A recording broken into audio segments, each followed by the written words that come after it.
ময়মনসিংহে একটা সাত বিল খুঁজে বের করেছি। 2 থেকে 4 কিলোমিটার কাঁচা রাস্তা, দুই পাশে বিস্তীর্ণ পানি, বাতাসের পানির ঢেউগুলো আছড়ে পড়ছে রাস্তায়। মানে ঠিক আমাদের সাত বিলের মতো। যদিও সাত বিলের মাঝখান দিয়ে রাস্তাটা রামপুরের কাছে এসে শেষ হয়েছে, তবে এই রাস্তাটা শেষ হয়নি।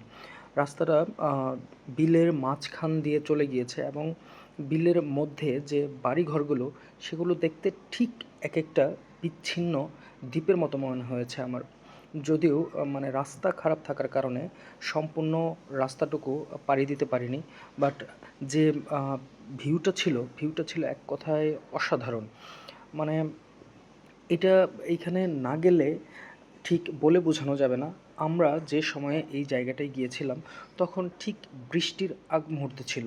বৃষ্টির আগ মুহূর্তে যেমন একটু বাতাস বেশি থাকে, পরিবেশটা খুবই সুন্দর, স্নিগ্ধ, শান্ত থাকে, ঠিক ওই রকম ছিল। মানে যদি আমরা আরেকটু সময় এখানে অপেক্ষা করতাম, তাহলে হয়তো কাঁচা রাস্তা দিয়ে যে যতদূর গিয়েছিলাম, আমরা হয়তো আর ব্যাক করতে পারতাম না।